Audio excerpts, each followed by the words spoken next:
tim sus, rekan-rekan media. Baik, sore hari ini saya akan menyampaikan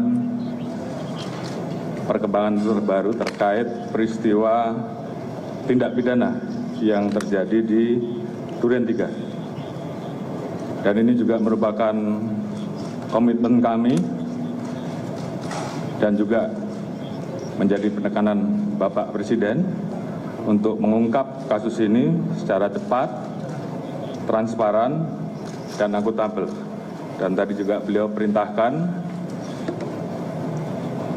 jangan ada yang ragu-ragu, jangan ada yang ditutup-tutupi, ungkap kebenaran apa adanya. Jangan sampai menurunkan kepercayaan masyarakat terhadap Polri. Jadi ini tentunya menjadi perintah dan amanat yang tentunya saat ini dan kemarin juga telah kita laksanakan. Tim sus telah melakukan pendalaman terhadap laporan awal menembak antara Saudara J dan Saudara RE di Duren 3 yang ditangani oleh Polres Metro Jakarta Selatan dan juga dilakukan pemeriksaan di Propampori dan juga Polda Metro, di mana pada saat pendalaman dan olah TKP ditemukan ada hal-hal yang menghambat proses penyidikan dan kejanggalan-kejanggalan yang juga kita dapatkan, seperti hilangnya CCTV dan hal-hal lain, sehingga muncul dugaan ada hal-hal yang ditutupi dan direkayasa. Oleh karena itu, dalam rangka membuat terang peristiwa yang terjadi, tim sus telah melakukan pendalaman dan ditemukan adanya upaya-upaya untuk menghilangkan barang bukti, merekayasa, menghalangi proses penyidikan sehingga proses penanganannya menjadi lambat. Tindakan yang tidak profesional pada saat penanganan dan olah TKP serta tindakan-tindakan tidak profesional lain pada saat penyerahan jenazah almarhum D di Jambi. Oleh karena itu, untuk membuat terang dan menghilangkan hambatan-hambatan penyidikan, beberapa waktu yang lalu kami telah mengambil keputusan penonaktifan Kapolres Metro Selatan, Karopaminal, Kadif Propampori, Karoprovos.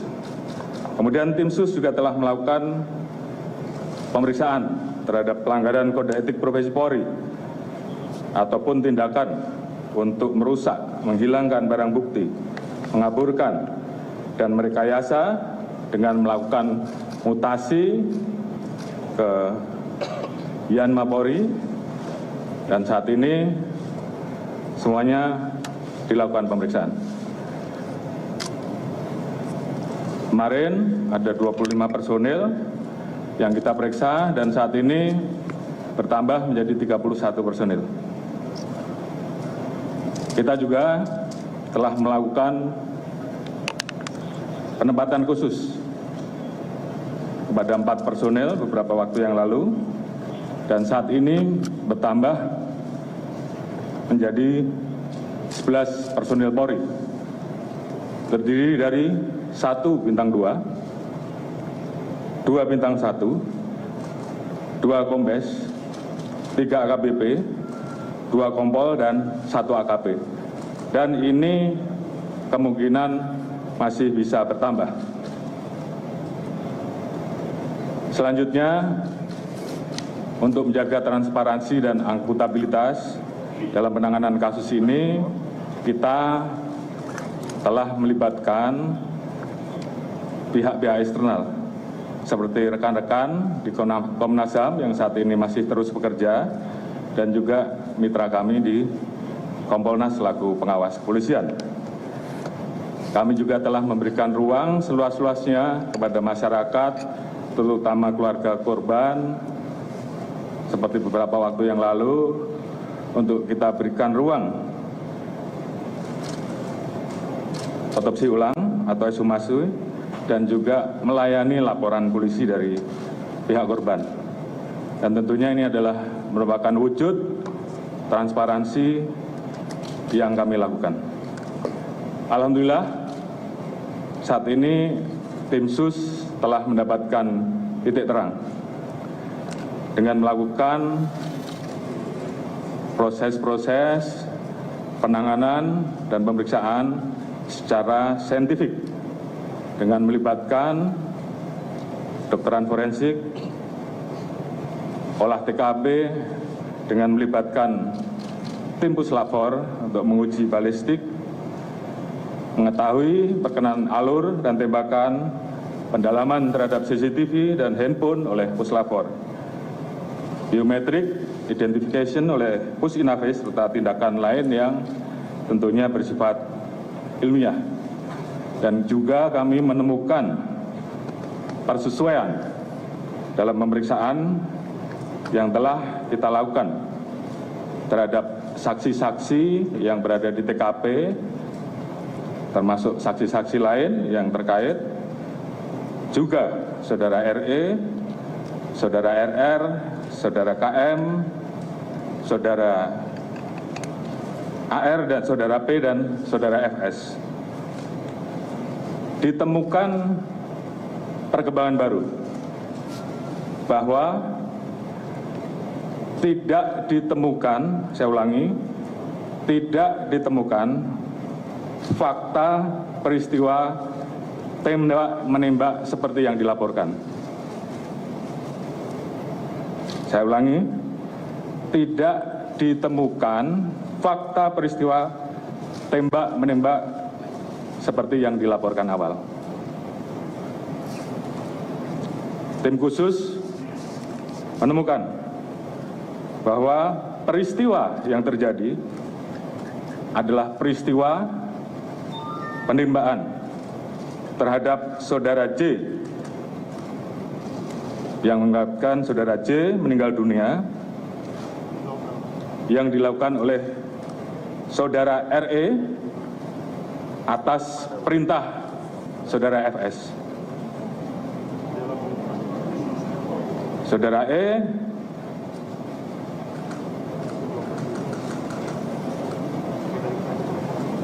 telah mengajukan GC, dan saat ini itu juga yang membuat peristiwa ini menjadi semakin terang. Kemudian untuk membuat seolah-olah telah terjadi tembak-menembak, saudara FS melakukan penembakan dengan senjata milik saudara J ke dinding berkali-kali untuk membuat kesan seolah telah terjadi tembak-menembak. Terkait apakah saudara FS menyuruh ataupun terlibat langsung dalam penembakan, saat ini tim terus melakukan pendalaman terhadap saksi-saksi dan pihak-pihak yang terkait. Kemarin kita telah tetapkan 3 orang tersangka, yaitu saudara RE, saudara RR, dan saudara KM. Tadi pagi dilaksanakan gelar perkara dan tim SUS telah memutuskan untuk menetapkan saudara FS sebagai tersangka. Saya ulangi, tim SUS telah menetapkan saudara FS sebagai tersangka. Terkait dengan pasal apa yang disangkakan dan proses penyidikannya nanti akan dijelaskan secara khusus balik oleh Pak Kabar Eskrim selaku tim penyidik, dan juga beberapa hal yang memang akan dijelaskan oleh Pak Irwasum sebagai Ketua Tim Sus yang mengawali bagaimana proses ini menjadi terang benderang. Kemudian motif atau pemicu terjadinya peristiwa penembakan tersebut saat ini tentunya sedang dilakukan pemeriksaan dan pendalaman terhadap saksi-saksi, termasuk terhadap Ibu BC. Terkait dengan penanganan oleh tim Irsus, terkait dengan proses dugaan pelanggaran terhadap kode etik ataupun pelanggaran tindak pidana lain yang ditemukan selain peristiwa utama, nanti akan dijelaskan secara khusus oleh Pak Irwasum. Dan juga tentunya ada beberapa proses yang akan terus kami lakukan untuk melakukan audit. Mungkin selanjutnya saya serahkan kepada Pak Irwasum untuk mungkin bisa menyampaikan beberapa hal. Silakan.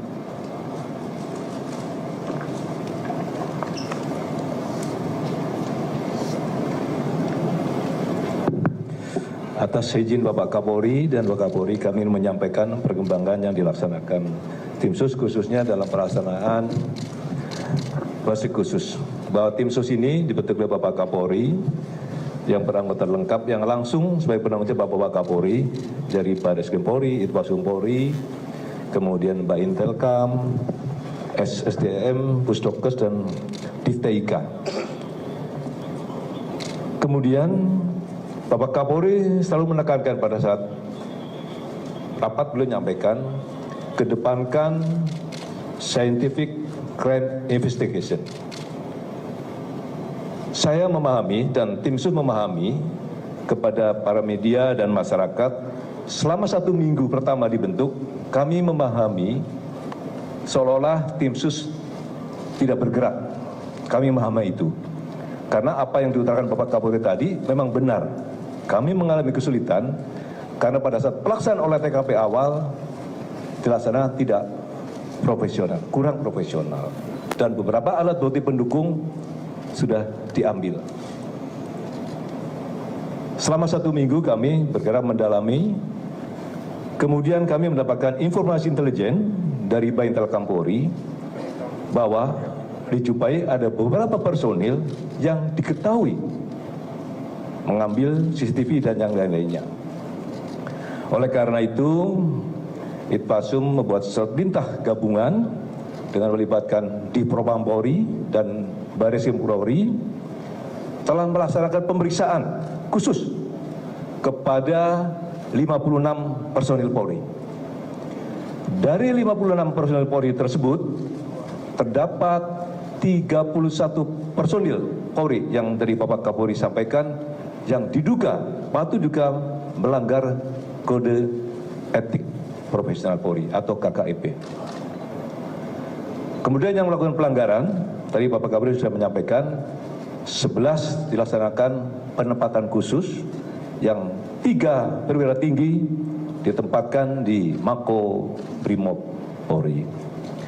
Ada hal yang menonjol pada saat melaksanakan pemeriksaan khusus ini terhadap Barada RE yang bersangkutan pada saat dilaksanakan pemeriksaan mendalam ingin menyampaikan unek-unek. Dia pengen menulis sendiri. Tidak usah ditanya Pak, saya menulis sendiri. Yang bersangkutan menulis dari awal bahwa dia melakukan adalah yang bersangkutan. Dengan dilengkapi dengan cap jempol dan materai. Dari itulah pemeriksaan Riksus, karena sudah ada unsur pidananya, maka kita limpahkan kepada Barreskrim Polri untuk melakukan tindakan penyidikan lebih lanjut. Termasuk juga kepada Bribka RR pada saat dilaksanakan pemeriksaan khusus juga demikian. Adanya dugaan tindak pidana maka juga kami limpahkan kepada Barreskrim Polri untuk dilakukan pemeriksaan lebih lanjut. Kemudian kemarin kami melapor kepada Kapolri bahwa tim sus seluruhnya melaksanakan pemeriksaan mendalam kepada FS di Makobrimob. Setelah dilakukan pemeriksaan mendalam, maka juga telah ditemukan bukti yang cukup bahwa FS adalah melakukan tindak pidana. Maka tadi Pak Kapolri sudah menyampaikan setelah dilakukan gelar perkara dan sudah tetapkan sebagai tersangka. Oleh karena itu, kami menjelaskan bahwa ke-31 personil yang melanggar kode etik Polri, dari Barreskrim Polri ada 2 personil. 1 Pamen, berpangkat Pamen, dan 1 Pama. Di Propam Polri ada 21 personil. Perwira tinggi 3, perwira menengah 8, perwira pertama 4 personil, bintara 4, dan tamtama 2 personil. Kemudian personil Polda Metro Jaya sementara ada 7 personil, perwira pangkat menengah 4 personil, dan perwira pertama 3 personil.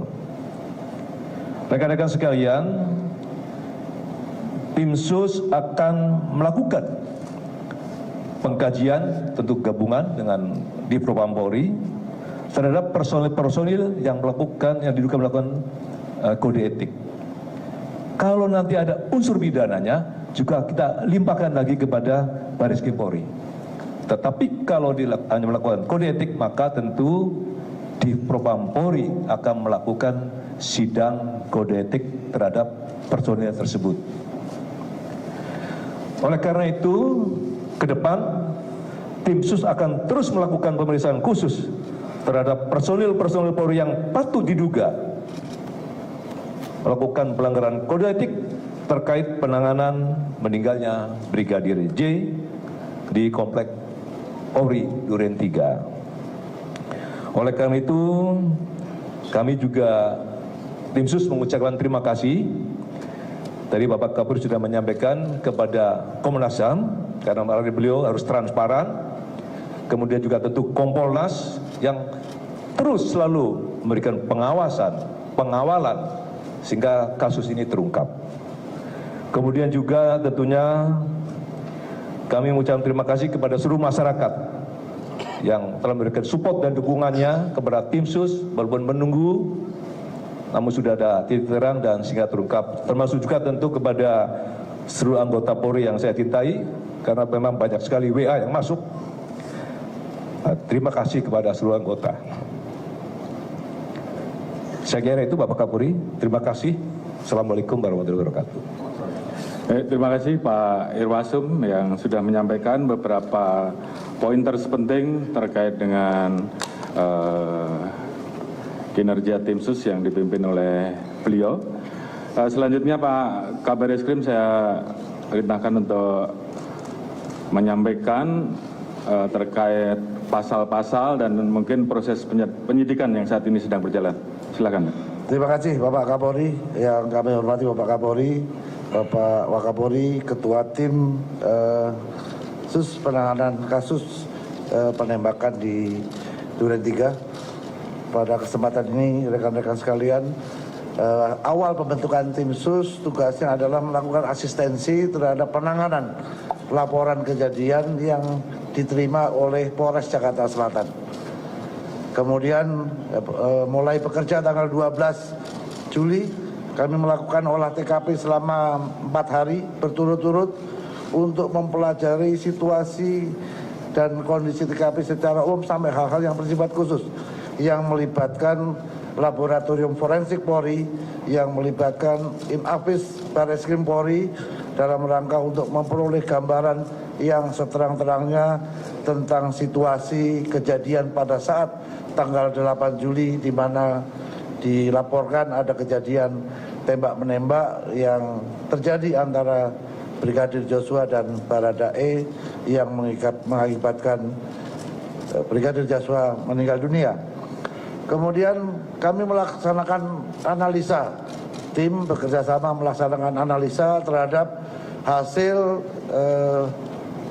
pemeriksaan atau otopsi yang dilaksanakan oleh kedokteran forensik Polri. kita cek hasil autopsinya seperti apa, perkenaan tembakannya seperti apa, ada atau tidak penganiayaan yang dilakukan, ada nggak luka lain selain luka tembak, sehingga kita bisa memperoleh gambaran dari TKP dan hasil analisa terhadap hasil autopsi yang sudah dilakukan.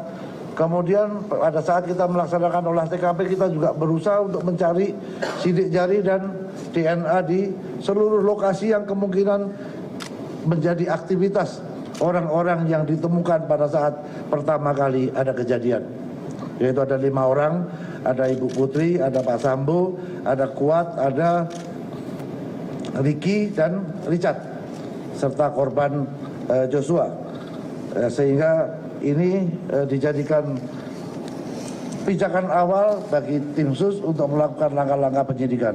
Karena apa? Karena laporan daripada keluarga korban Joshua ini baru dilaporkan kepada Mabes Polri pada tanggal 18 Juli. Artinya kita menangani perkara ini dalam proses penyelidikan dan penyidikan untuk mengungkap kasus ini adalah pada saat mulai laporan diberikan oleh keluarga korban Brigadir Joshua ke Mabes Polri pada saat tanggal 18. Kita langsung melaksanakan pemeriksaan ke Jambi. Saat ini kita sudah periksa lebih kurang 47 saksi yang terkait dengan kejadian ini. Kemudian kita juga memperoleh ya tadi Pak Irwasum sudah menyampaikan beberapa kendala yang ditemukan selama proses penyidikan dan penyelidikan yang dilakukan, dan syukur alhamdulillah dengan kegigihan daripada seluruh tim yang bekerja, karena mungkin melihat ancaman hukuman pasal 338 Yunto 5556 KUHP cukup tinggi, karena yang bersangkutan tidak merasa punya kepentingan sendiri. Oleh karena itu Baradae ini membuat pengakuan yang disampaikan kepada penyidik setelah dilakukan pemeriksaan secara maraton, dan itu terjadi kepada tersangka-tersangka lainnya sampai bisa mengungkap tabir kejadian yang selama ini menjadi tanda tanya masyarakat. Apakah benar terjadi tembak-menembak atau ada kejadian lain yang disembunyikan dari laporan yang dilakukan. Selama proses penyidikan yang dilakukan, Barreskrim Polri telah menetapkan 4 orang tersangka. Yang pertama, Barada RE. Yang kedua, Bribka RR. Yang ketiga, tersangka KM. Yang terakhir, Irjen Pol FS. Dengan peran dan persangkaan masing-masing tersangka sebagai berikut. Barada RE telah melakukan penembakan terhadap korban. Tersangka RR turut membantu dan menyaksikan penembakan korban. KM turut membantu dan menyaksikan penembakan terhadap korban. Irjen Pol FS menyuruh melakukan dan menskenario peristiwa seolah-olah terjadi peristiwa tembak-menembak di rumah dinas Irjen Pol Ferdi Sambo di Komplek Polri Duren 3. Berdasarkan hasil pemeriksaan keempat tersangka, menurut perannya masing-masing, penyidik menerapkan pasal 340 subsidiar pasal 338 junto pasal 5556 KUHP dengan ancaman maksimal hukuman mati, penjara seumur hidup, atau penjara selama-lamanya 20 tahun. Demikian Bapak Kapolri yang dapat kami sampaikan. Mudah-mudahan ini bisa memberikan jawaban kepada masyarakat atas keseriusan institusi Polri untuk menjaga marwahnya kepada masyarakat. Terima kasih. Wassalamualaikum warahmatullahi wabarakatuh. Baik, terima kasih Pak Kabar Eskrim. Jadi rekan-rekan, saya kira sudah jelas tadi persangkaan pasalnya. Pasal 340, saya ulangi, pasal 340, subsidiar pasal 338, junto pasal 55 dan 56 terkait dengan 4 orang yang tadi sudah disebutkan, dan tentunya ini akan terus dilaksanakan pemeriksaan tambahan. Tentunya langkah-langkah dari tim sus ini adalah merupakan wujud komitmen Polri untuk mengusut tuntas perkara ini secara akuntabel, jujur, terbuka, transparan, sesuai dengan harapan masyarakat dan arahan Bapak Presiden untuk mengusut tuntas. Jangan ragu-ragu, jangan ada yang ditutup-tutupi, ungkap kebenaran sehingga dapat dipertanggungjawabkan kepada publik. Terkait dengan hambatan upaya untuk menghilangkan barang bukti, saya minta kepada tim sus juga lakukan pemeriksaan terhadap saudara FS. Apakah ada perintah dari yang bersangkutan, dan tolong segera laporkan hasilnya. Kemudian tentunya tim sus, karena ini sudah menjadi perhatian publik, saya minta untuk betul-betul segera bisa diselesaikan, terus bekerja keras, sehingga betul-betul kita profesional, akuntabel, dan tentunya pendekatan saintifik yang tentunya akan kita pertanggungjawabkan betul-betul bisa dilakukan dengan profesional. Dan harapan kita semua tentunya kasus ini bisa segera tuntas dan segera kita limpahkan kejaksaan untuk segera bisa diproses sidang. Kemudian terkait dengan temuan-temuan pelanggaran kode etik maupun pelanggaran pidana lain yang ditemukan agar segera dituntaskan dan segera diproses, apakah itu dengan proses pidana atau proses etik untuk segera bisa di sidang etik ataupun segera dituntaskan untuk diproses dan diajukan ke kejaksaan. Tentunya ini menjadi komitmen kami, komitmen Polri untuk betul-betul bisa menjaga marwah dan nama institusi Polri. Tentunya terima kasih tadi disampaikan oleh Pak Irwasum, sekali lagi dukungan dari masyarakat, support dari masyarakat dalam memberikan semangat pada kami untuk mengungkap agar fakta ini menjadi terang benderang, dan ini bagi kami merupakan bentuk kecintaan terhadap institusi Polri. Mungkin itu yang bisa saya sampaikan. Terima kasih. Wassalamualaikum warahmatullahi wabarakatuh. Silakan. Pak, salah satu yang paling menjadi sorotan Pak publik yaitu mengenai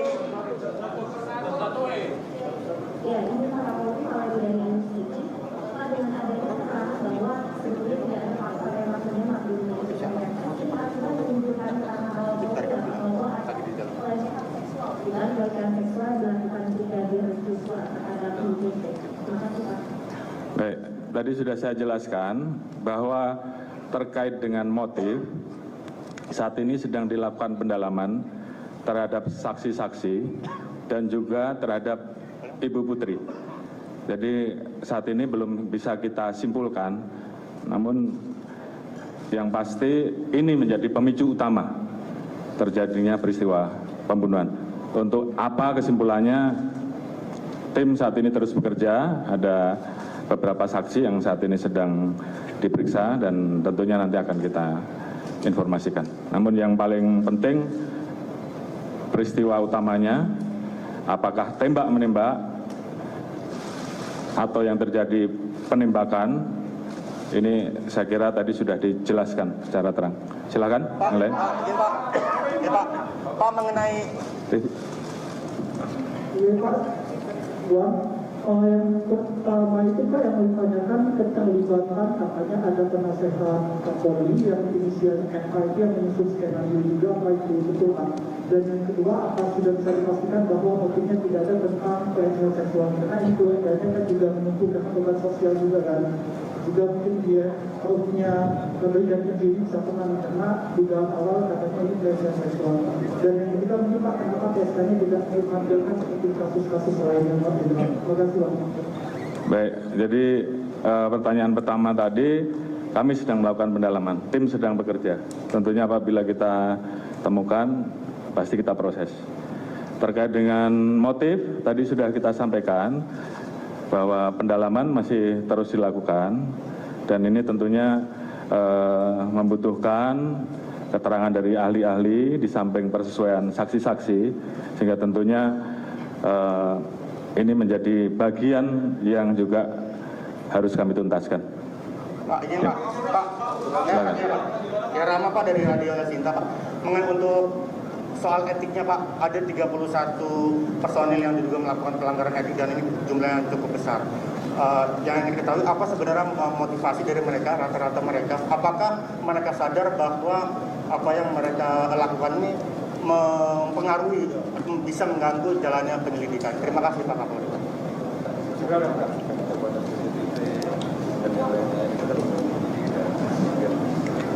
Baik,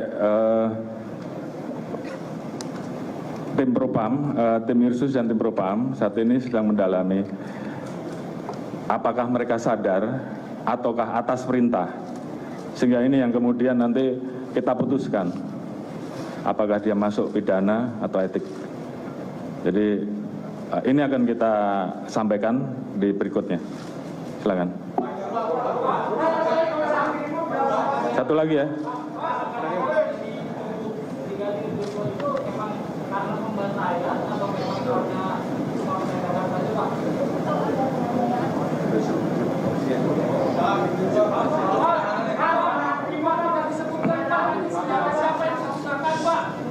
Sudah. Penembakan yang dilakukan terhadap brigadir J itu dilakukan dengan senjata yang mana Pak? Dan kemudian tadi disebutkan FS menggunakan senjata dari brigadir J. Apakah FS itu juga ikut melakukan penembakan terhadap J? Tadi sudah saya jelaskan, penembakan terhadap Brigadir J dilakukan atas perintah saudara FS dengan menggunakan senjata milik saudara Brigadir R. Terkait dengan apakah FS ikut menembak, ini sedang dilakukan pendalaman karena ada beberapa pendalaman terkait dengan saksi, kemudian bukti saintifik yang sedang kita dalami, dan kemudian yang digunakan untuk melakukan penembakan ke dinding adalah senjata milik saudara J. Jelas ya? Saya kira cukup.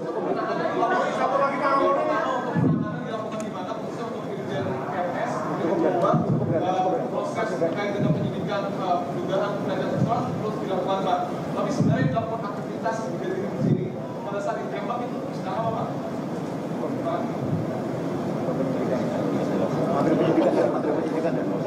Baik, saya kira ini sifatnya sangat teknis dan menjadi materi bagian oleh penyidikan yang nanti akan dipertanggungjawabkan ke pengadilan ya. Jadi supaya semuanya nanti terang benderang pada saat proses di persidangan. Namun paling tidak secara garis besar apa yang menjadi pertanyaan publik selama ini tentunya sudah kita jawab. Terkait dengan posisi Irjen FS saat ini dipatsuskan di Rutan Brimob. Tentunya setelah penetapan tersangka akan ditahan dan nanti akan diputuskan oleh tim apakah ditahan di Rutan Brimob atau tempat yang lain. Nanti akan diputuskan setelah pemeriksaan beliau sebagai pemeriksaan FS sebagai tersangka. Baik, mungkin itu. Terima kasih rekan-rekan. Assalamualaikum warahmatullahi wabarakatuh.